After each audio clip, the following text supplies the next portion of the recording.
Talking वाले part में सभी को मोटिवेशन रहता है, सिलेबस कुछ पीछे का पढ़ना नहीं है, सिर्फ आगे का पढ़ना है, तो सारे के सारे भाग रहे होते हैं आगे। टीचर पीछे है, स्टूडेंट आगे भाग रहा है, मैं ये भी पढ़ लेता हूँ, मैं ये भी पढ़ लेता हूँ। मिड ऑफ द सेशन में आके अब क्या होता है कि आपको पीछे का रिवाइज करना है और आगे का और प्रेजेंट का पढ़ना है।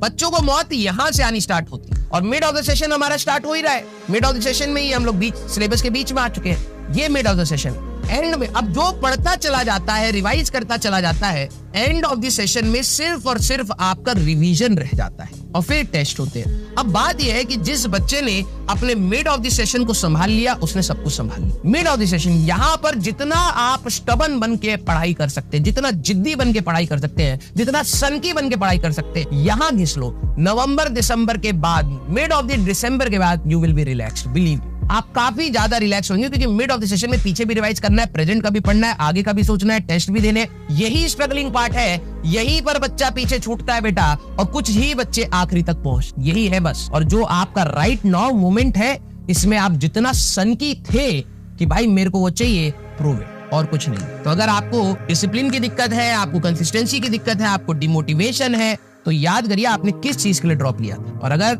वो चीज आपको सही में चाहिए तो एफर्ट्स आपको ही लगाने पड़ेंगे, किसी और के एफर्ट से आपको ज्यादा बेनिफिट नहीं होगा। मेरे एफर्ट से हो सकता है कुछ बेनिफिट हो, लेकिन मेजॉरिटी बेनिफिट आपके एफर्ट से ही आने वाले। आपको लगे कि सर सवाल नहीं हो रहे, मैं डिमोटिवेटेड फील करता हूं, दिस इज द पार्ट। जिस दिन आपने इस चीज से लड़ना छोड़ दिया, यार सवाल नहीं हो रहे, मैं डिमोटिवेटेड फील कर रहा हूं, इस चीज से लड़ना ही छोड़ दिया ना, बिलीव मी आप बहुत शांति से पढ़ पाएंगे, स्ट्रेस लेवल कम होगा। आपको ये मानना पड़ेगा कि यार कुछ सवाल नहीं होंगे, उनको मैं सीखूंगा कि वो कैसे हो। बस आपका लर्निंग एटीट्यूड होना चाहिए, जजमेंटल एटीट्यूड नहीं होना चाहिए पढ़ाई करते समय। टेस्ट में आप अपने आप को एनालाइज करें, उसमें भी लर्निंग एटीट्यूड होना चाहिए कि यार ये चीजें मेरे को और सुधारनी चाहिए थी। इसी को कहते हैं कि पॉजिटिव एटीट्यूड रखना। आप दूसरे से कंपेयर करते हैं, आप इससे कंपेयर करते हैं, उससे कंपेयर करते हैं, ऐसे तैयारी नहीं होती।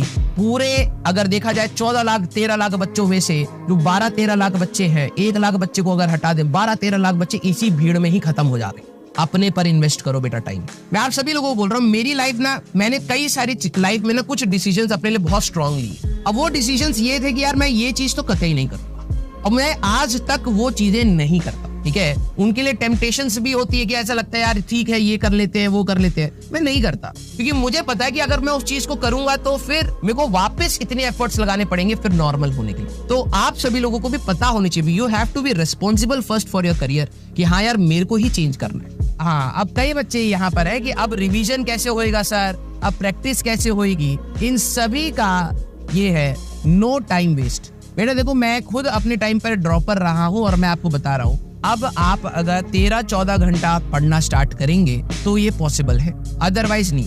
अब बाहर की दुनिया अगर सुनेगी, वो कहेगी ये कैसा मास्टर है जो बच्चे को कह रहा है कि भाई 24 घंटे में से 13-14 घंटे पढ़ना पड़ेगा। ठीक है, ये तो पागल मास्टर है। This is the requirement. अभी तक आप लोग देखा जाए तो उतना शायद नहीं पढ़ रहे होंगे, बट यहाँ के बाद 2-3 महीने की ये विगरस स्टडी, आप किसी भी कॉम्पिटिटिव एग्जाम की बात करें, एग्जाम से पहले इतनी स्टडी डिमांड करती है, हमारे देश में इतना कॉम्पिटिशन है। अब कुछ बच्चे जो करना चाहते हैं, देखो कोई कंपल्सन नहीं है, मैं आपको बता रहा हूँ कि इसका सोल्यूशन क्या है, कि अगर आपके देखा जाए तो 7 to 8 आवर्स तो आपके यहाँ पर चले जाएंगे लेक्चर्स में, और अब आपको बहुत हाईली अटेंटिव रहना पड़ेगा। आप हल्का सा भी ये नहीं सोच सकते, भाई ध्यान सुनना बेटा सारे बच्चे, हम लोग आज टॉपिक स्टार्ट करेंगे, लेकिन मैं आपको पहले समझा रहा हूँ 10-15 दिन के बाद हो सकता है कहानी बदलेगी। अब आप तो मैं आपको पहली कोशिश कर रहा हूँ, सारे सीरियस हो जाए।